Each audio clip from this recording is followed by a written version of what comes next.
हरी भरी धान की फसल के बीच पानी लहराता है और उसी पानी में सैकड़ों बत्तखें बेफिक्र तैर रही हैं। ये कोई झील नहीं बल्कि चीन का खेत है, जहां किसान अब धान के साथ बत्तख भी उगा रहे हैं। कभी जिन्हें फसल का दुश्मन माना गया, वही अब खेती की साथी बन चुकी है। यह दृश्य किसी विज्ञान कथा जैसा लगता है, लेकिन यह वास्तविकता है। एक ऐसी खेती जिसने चीन के किसानों की किस्मत बदल दी। यह कहानी है बतख धान क्रांति की, जहां प्रकृति खुद खेती का हिस्सा बन गई। आखिर ऐसा करने की जरूरत क्यों पड़ी? कौन सी समस्याएं थी जिन्होंने चीन के वैज्ञानिकों और किसानों को इस असामान्य कदम के लिए प्रेरित किया? कभी खेती धरती की धड़कन हुआ करती थी, मिट्टी की महक, पानी की सरसराहट और किसान का पसीना मिलकर जीवन की फसल उगाते थे। पर आधुनिक युग की रासायनिक खेती ने इस प्राकृतिक सामंजस्य को धीरे धीरे खत्म कर दिया। कीट और खरपतवार से बचाव के लिए किसानों ने कीटनाशकों और रासायनिक दवाओं का सहारा लिया, जो शुरुआत में वरदान लगे मगर बाद में अभिशाप बन गए। हर साल किसान अपनी फसलों पर अधिक मात्रा में रसायन छिड़कने लगे ताकि कीटों से बचाव हो सके, लेकिन कीट भी चतुर होते हैं। वे इन दवाओं के प्रति प्रतिरोधक क्षमता विकसित करने लगे। हर साल किसान अपनी फसलों पर अधिक मात्रा में रसायन छिड़कने लगे ताकि कीटों से बचाव हो सके, लेकिन कीट भी चतुर होते हैं। वे इन दवाओं के प्रति प्रतिरोधक क्षमता विकसित करने लगे। यह जहर फसल के साथ हमारे शरीरों में भी पहुंचने लगा। अनाज, सब्जियां और फल सब में रासायनिक अवशेष बढ़ने लगे। धीरे धीरे खेती सिर्फ उपज का नहीं बल्कि जहर फैलाने का साधन बनती जा रही थी। चीनी वैज्ञानिकों को यह संकट दिखाई दिया। उन्होंने महसूस किया कि अगर कुछ न किया गया तो आने वाली पीढ़ियां जहर से भरी जमीन विरासत में पाएंगी। उन्हें एक ऐसा तरीका चाहिए था जिससे फसल बचे, किसान भी बचे और धरती भी सांस ले सके। उन्हीं दिनों चीन में बतख पालन बड़े पैमाने पर हो रहा था। वैज्ञानिकों ने सोचा, क्यों न इन दोनों को एक दूसरे का साथी बनाया जाए। यहीं से शुरू हुआ एक नया विचार, डक राइस इंटीग्रेटेड फार्मिंग का।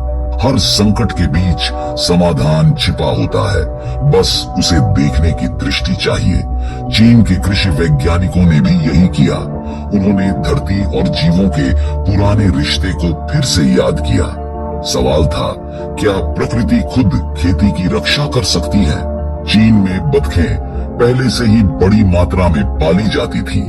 वे सर्वाहारी पक्षी हैं। कीट, लार्वा, घास और जलीय पौधों तक सब खा जाती हैं। वैज्ञानिकों ने देखा कि यह स्वभाव धान की खेती के लिए वरदान साबित हो सकता है, क्योंकि धान के खेतों में पानी भरा रहता है और कीटों की भरमार होती है। अगर इन बत्तखों को खेतों में छोड़ दिया जाए तो वे स्वाभाविक रूप से कीट नियंत्रण और खरपतवार सफाई का काम कर सकती हैं। इस विचार पर प्रयोग शुरू हुआ। इसे नाम दिया गया इको एग्रीकल्चर प्रोजेक्ट। वैज्ञानिकों ने कुछ छोटे गांवों में किसानों के साथ मिलकर यह परखा कि क्या बतखें वास्तव में फसल को नुकसान पहुंचाए बिना खेत की रक्षा कर सकती हैं। पहले चरण में बतखों को प्रयोगात्मक खेतों में छोड़ा गया। वैज्ञानिकों ने हर रोज निरीक्षण किया, क्या पौधे सुरक्षित हैं, क्या बत्तखें फसल खा रही हैं या केवल कीट। परिणाम चौंकाने वाले थे। न केवल फसल सुरक्षित रही बल्कि खेतों में कीटों की संख्या तेजी से घट गई। वैज्ञानिकों को समझ आ गया कि उन्होंने एक ऐसा प्राकृतिक संतुलन खोज लिया है जो सैकड़ों साल पुराने पारिस्थितिक सिद्धांतों पर आधारित है। प्रकृति खुद को संतुलित करती है। उन्होंने किसानों को प्रशिक्षण देना शुरू किया, कब बतखों को खेतों में छोड़ना है, कितनी संख्या में और कब उन्हें वापस लाना है। धीरे धीरे यह विचार प्रयोगशाला से निकलकर हजारों एकड़ खेतों में फैल गया। वह सुबह चीन के एक छोटे से ग्रामीण इलाके में अलग थी। धूप खेतों पर बिखरी थी, धान के पौधे पानी में झूम रहे थे और किसान हाथों में टोकरी लिए खड़े थे जिनमें दर्जनों बत्तखें फड़फड़ा रही थी। आज इतिहास बनने वाला था। किसान पहली बार अपने धान के खेतों में बत्तखें छोड़ने जा रहे थे। वैज्ञानिकों ने उन्हें निर्देश दिया था, रोपाई के 3 सप्ताह बाद जब पौधे मजबूत हो जाएं, तभी बत्तखें छोड़ना। इसका कारण सरल था। इस अवस्था में पौधे अपनी जड़ों से मिट्टी में गहराई तक जम चुके होते हैं और बत्तखों की हलचल से उन्हें नुकसान नहीं होता। धीरे धीरे किसानों ने बत्तखों को पानी में छोड़ा और कुछ ही मिनटों में पूरा खेत जीवंत हो उठा। बत्तखें इधर उधर तैरने लगी, कीचड़ में चोंच डालकर कुछ खोजने लगी। वही कीट और लार्वा जो अब तक किसान की चिंता बने हुए थे। शुरुआत में कुछ किसानों को डर था, कहीं ये फसल ना खा जाए, लेकिन वैज्ञानिक मुस्कुराए। प्रकृति का हर जीव अपने भोजन की सीमा जानता है। कुछ ही दिनों में खेतों में फर्क दिखने लगा। पानी पहले से साफ दिखने लगा, कीटों की संख्या घट गई और धान के पौधे और अधिक हरे हो उठे। बत्तखें न सिर्फ कीट खा रही थी, बल्कि अपने पैरों से मिट्टी को हल्का सा हिलाती भी जा रही थी, जिससे पौधों को हवा और पोषक तत्व बेहतर मिलने लगे। यह दृश्य अब प्रयोग नहीं, एक जीवित प्रयोगशाला बन चुका था।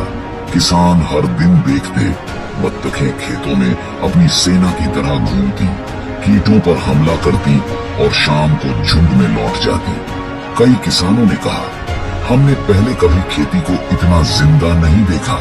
दिन बीतते गए और खेतों में एक नया जीवन चक्र जन्म ले चुका था। जहाँ पहले कीटों का आतंक था, वहाँ अब शांति थी।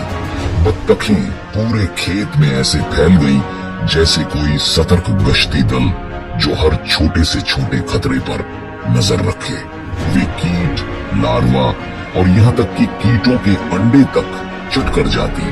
धान के पौधे अब बिना किसी रासायनिक छिड़काव के खुद ब खुद सुरक्षित थे। किसानों ने देखा कि बत्तखों के आने के बाद फसल की बढ़त तेज हो गई। पानी अब साफ दिखाई देने लगा क्योंकि बत्तखें कीचड़ को हिलाकर उसमें मौजूद जैविक पदार्थों को मिलाती रहती, जिससे पानी में ऑक्सीजन की मात्रा बढ़ गई। ध्यान देने वाली बात यह थी कि यह सब स्वाभाविक रूप से हो रहा था, बिना किसी मशीन, दवा या खर्च के। साथ ही बत्तखें खेत में उग आने वाले अनचाहे खरपतवारों को भी अपनी भूख मिटाने का जरिया बना रही थी। वे हर उस छोटे पौधे को खा जाती जो धान के साथ प्रतिस्पर्धा कर रहा था। इससे खेत न सिर्फ कीट मुक्त बल्कि खरपतवार मुक्त भी हो गया। किसानों को यह देखकर हैरानी हुई कि न तो फसल को कोई नुकसान हुआ, न ही बत्तखों को किसी तरह की परेशानी, बल्कि दोनों का रिश्ता और भी गहरा होता चला गया। धान बत्तखों को आश्रय देता और बत्तखें धान को सुरक्षा। यह था प्रकृति के संतुलन का सजीव उदाहरण, जहाँ कोई भी जीव दूसरे का शत्रु नहीं बल्कि सहायक बन गया। अब किसान यह समझ चुके थे कि बत्तखें केवल कीट नियंत्रण नहीं कर रही, बल्कि धरती को सांस लेने का मौका दे रही है। खेत फिर से जिंदा महसूस होने लगे थे, जैसे धरती ने राहत की सांस ली हो। किसान सोच रहे थे कि बत्तखें केवल कीटों से फसल की रक्षा कर रही हैं, पर कुछ ही हफ्तों में उन्हें एक और आश्चर्य मिला। खेत की मिट्टी अब पहले से कहीं अधिक उपजाऊ हो गई थी।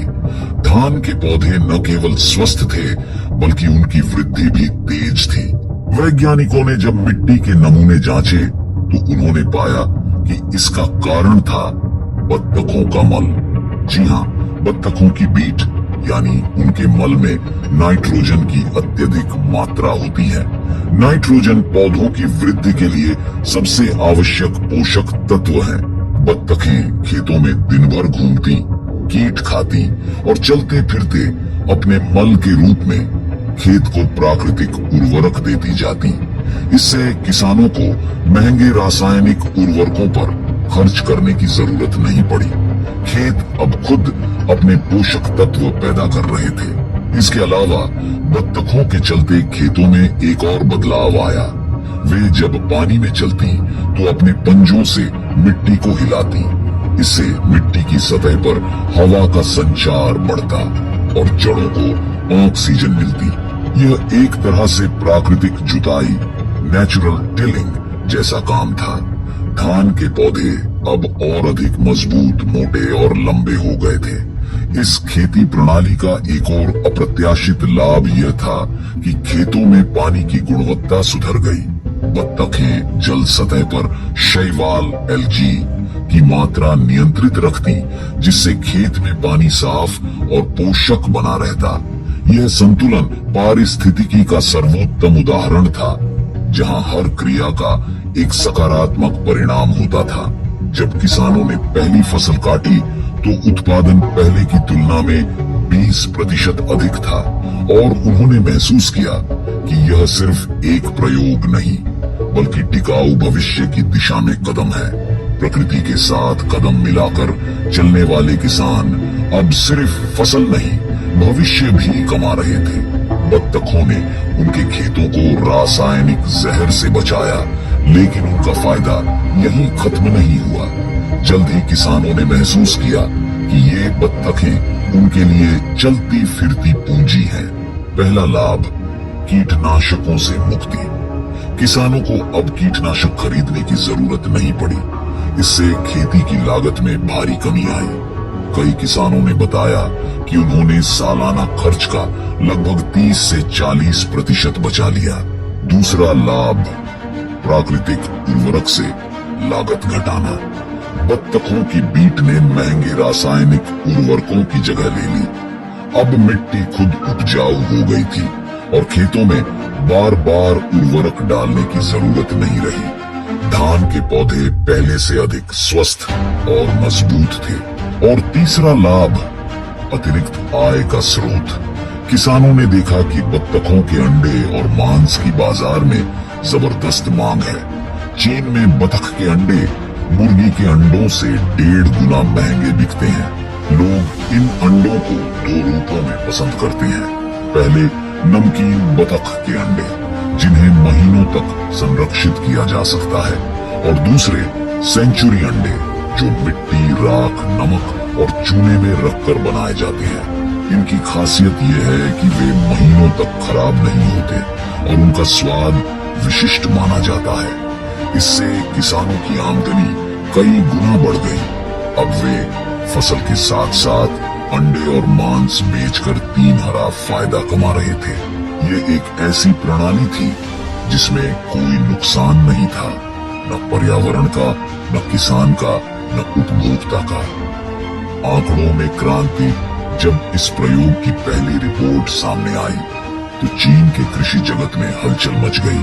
जो कभी असंभव प्रयोग कहा गया था, अब सफल मॉडल बन चुका था। चीन के कृषि मंत्रालय ने जब विस्तृत अध्ययन किया तो परिणाम आश्चर्यजनक थे। सबसे पहले आंकड़ों पर नजर डालिए। जहां पहले किसानों को हर सीजन में भारी मात्रा में कीटनाशक और खरपतवार नाशक का इस्तेमाल करना पड़ता था, वहीं बत्तख धान प्रणाली अपनाने वाले किसानों ने इन रासायनिक दवाओं का उपयोग 90% तक कम कर दिया। यानी खेतों में अब मुश्किल से कोई जहरीला छिड़काव होता था। दूसरा बड़ा परिवर्तन फसल उत्पादन में दिखा। धान की पैदावार में 20% तक की वृद्धि दर्ज की गई। यह वृद्धि केवल मिट्टी की गुणवत्ता या कीट नियंत्रण की वजह से नहीं, बल्कि खेतों की पारिस्थितिक सक्रियता से हुई थी। धरती अब जिंदा थी, जैविक चक्र वापस लौट आया था। तीसरा परिणाम आर्थिक था। किसानों की आय पहले से लगभग दोगुनी हो गई। वे अब सिर्फ धान बेचने वाले नहीं थे, बल्कि अंडे, मांस और प्राकृतिक उत्पादों के भी व्यापारी बन चुके थे। और सबसे दिलचस्प बात यह थी कि उपभोक्ताओं की ओर से भी उत्साह देखने को मिला। लोगों ने कहा, हमें वही चावल चाहिए, जो बिना जड़ के उगाया गया हो। ऐसे धान की मांग बाजार में तेजी से बढ़ी और यह इको फ्रेंडली राइस अब प्रीमियम उत्पाद बन चुका था। रिपोर्ट में लिखा था, Nook Rice integrated farming is not just an experiment, it is the rebirth of sustainable agriculture। विज्ञान और परंपरा के इस संगम ने चीन को दुनिया के सामने एक उदाहरण बना दिया, जहां तकनीक नहीं, प्रकृति ने कृषि को बचाया। अब सवाल उठता है, क्या यह मॉडल भारत में भी सफल हो सकता है? उत्तर है हाँ, पर रास्ता आसान नहीं। भारत में धान की खेती सदियों पुरानी परंपरा है, लेकिन हमारे खेत चीन से भिन्न हैं। अधिकांश किसान छोटे छोटे खेतों में काम करते हैं, जिनके चारों ओर सुरक्षा व्यवस्था का अभाव है। चीन में सरकार ने खेतों के चारों ओर बाढ़ और जल प्रबंधन की सुविधाएं दी हैं, ताकि जंगली जानवर या बाहरी खतरे खेतों तक न पहुंच सके। पर भारत में ऐसी व्यवस्था अभी बहुत कम जगहों पर है। यदि कोई भारतीय किसान अपने खेतों में बत्तखें छोड़ दे, तो खतरा ये होगा कि कुत्ते या अन्य जानवर उन बत्तखों पर हमला कर सकते हैं। साथ ही उनकी भगदड़ में फसल को भी नुकसान पहुंच सकता है। इसलिए सबसे पहले किसानों को अपने खेतों के चारों ओर मजबूत बाड़ लगानी होगी, जो महंगी है और आर्थिक रूप से कमजोर किसान इसे वहन नहीं कर सकते। दूसरी चुनौती है बाजार की मांग। भारत में बतख का मांस और अंडे उतने बड़े पैमाने पर नहीं खाए जाते जितने चीन में। इसलिए यदि किसान बड़ी संख्या में बतखें पालेंगे, तो कुछ वर्षों में उनकी संख्या बढ़ती जाएगी और उनकी देखभाल एक नई समस्या बन सकती है। फिर भी उम्मीद की किरण दिखाई देती है। पूर्वी भारत, विशेषकर पश्चिम बंगाल, असम और ओडिशा में कुछ किसानों ने इस मॉडल पर प्रयोग शुरू किए हैं। उन्होंने पाया कि जहां खेतों में बतख छोड़ी गई, वहां कीटों का प्रकोप लगभग समाप्त हो गया और धान की गुणवत्ता भी बढ़ी। यह छोटा कदम भारतीय कृषि के लिए एक नई दिशा बन सकता है। अगर सरकार इस तकनीक को समर्थन दे, सुरक्षा और बाजार की संरचना विकसित करे, तो एक दिन भारत भी कह सकेगा, हमारे खेतों में अब सिर्फ धान नहीं, जीवन भी उगता है। धरती ने हमेशा हमें समाधान दिए हैं, बस हमने सुनना छोड़ दिया। चीन की यह बतख धान क्रांति सिर्फ एक खेती तकनीक नहीं, बल्कि एक संदेश है, प्रकृति के साथ मिलकर चलो, विरोध में नहीं। जहां विज्ञान और जीवन का संगम होता है, वहीं स्थायी भविष्य जन्म लेता है। अगर इंसान धरती को सहयोगी माने, तो न मिट्टी थकेगी, न किसान हारेगा, क्योंकि असली समृद्धि वही है जो धरती को जहर नहीं, जीवन देती है।